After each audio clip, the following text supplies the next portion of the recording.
বীর বুবলিকে দেখে একই মন্তব্য সুপারস্টার শাকিব খানের। হ্যালো ভিউয়ার্স, বিস্তারিত জানতে চ্যানেলটি সাবস্ক্রাইব করে সম্পূর্ণ ভিডিওটি দেখতে থাকুন। সুপ্রিয় দর্শক, বর্তমানে আলোচনা ট্রেন্ডিং এ রয়েছেন শবনম বুবলি। কখনো ক্যারিয়ার নিয়ে, কখনো ব্যক্তিগত জীবন নিয়ে ব্যস্ত থাকেন শবনম ইয়াসমিন বুবলি। শবনম ইয়াসমিন বুবলিকে দেখা গেছে কিছুদিন আগে তার ছেলে শেহজাদ খান বীরকে নিয়ে সামাজিক যোগাযোগ মাধ্যমে কিছু স্থিরচিত্র, ভিডিও এবং ফটো পোস্ট করেছিলেন দর্শকদের মাঝে।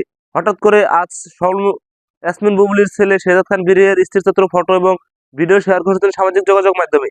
সে ভিডিও এবং স্থিরচিত্র, ফটো দেখে সুপারস্টার শাকিব খান মন্তব্য করেন, শবনম বুবলি আমার সাবেক স্ত্রী, তার সাথে কোনো যোগাযোগ হচ্ছে না।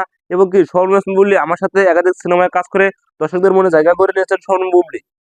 হঠাৎ করে শবনম বুবলি আমার ছেলে শেহজাদ খান বীরকে নিয়ে সামাজিক যোগাযোগ মাধ্যমে কি জন্য, এ বিষয়ে শবনম ইয়াসমিন বুবলি বলেন, মাঝে মাঝে শেহজাদ খান বীরকে নিয়ে আমি সামাজিক যোগাযোগ মাধ্যমে হাজির। সুপারস্টার শাকিব খান বলেন, তুমি তোমার ছেলেকে নিয়ে সামাজিক যোগাযোগ মাধ্যমে অ্যাক্টিভ থাকো, কেননা তুমি শেহজাদ খান বীরকে নিয়ে সামাজিক যোগাযোগ মাধ্যমে অ্যাক্টিভ থেকে সমালোচনা মুখে পড়েছেন তুমি। সুপারস্টার শাকিব খান আরো জানান, শবনম ইয়াসমিন বুবলির সাথে অফিসিয়ালি